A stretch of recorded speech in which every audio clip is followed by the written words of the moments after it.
अगर आपको भी लगता है कि आप कहीं घर में बैठे हैं और बिल्कुल भारी शरीर के साथ और भारी मन के साथ और भारी दिमाग के साथ चल रहे हैं, तो मैं आपको यही कहूँगा कि एक बार जिस जगह मैं जा रहा हूँ वहाँ जाके आइए।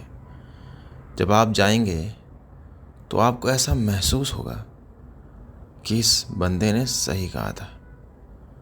स्वर्ग के एकदम नज़दीक, शायद किसी ने सच ही कहा है कि स्वर्ग का रास्ता यहीं से निकलता है।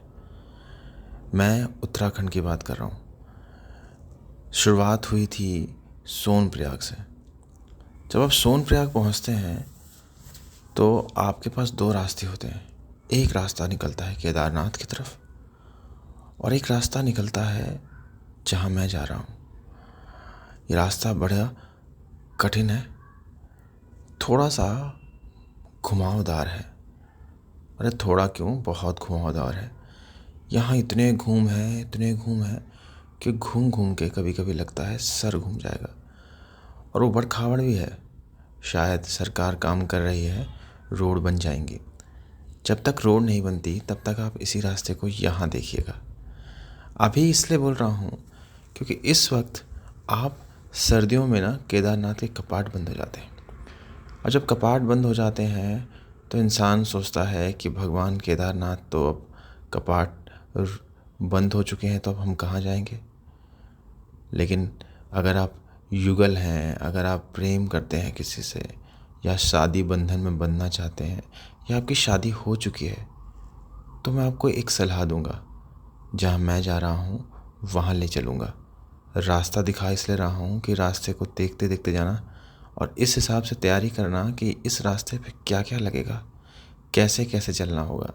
संभल के, कितना संभल के, ज़्यादा संभल के या धीरे संभल के, क्योंकि संभलना बहुत ज़रूरी है।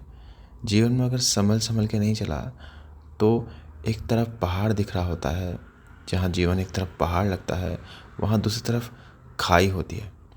और इस जीवन में एक तरफ पहाड़ और दूसरी तरफ खाई के इस रास्ते में चलना हमारा कर्तव्य होता है।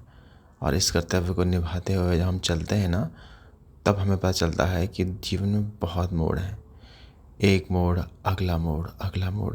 हमें अगले मोड़ में आने वाले ये जो पहाड़ी रास्ते ना, इनसे ही आपको जीवन का सही अनुभव मिल सकता है। कैसे?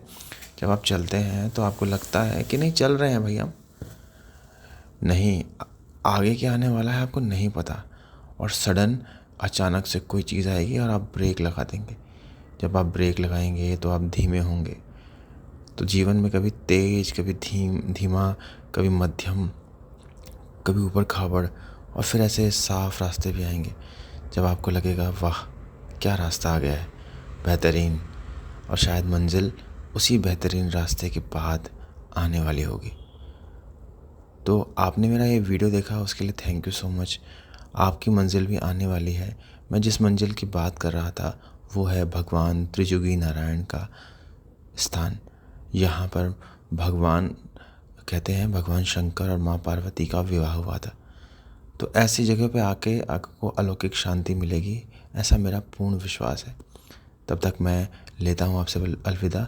अगर आपको वीडियो पसंद आया हो तो प्लीज़ मुझे लाइक, शेयर एंड सब्सक्राइब कर देना, कमेंट कर देना, जो मन करे वो कर देना।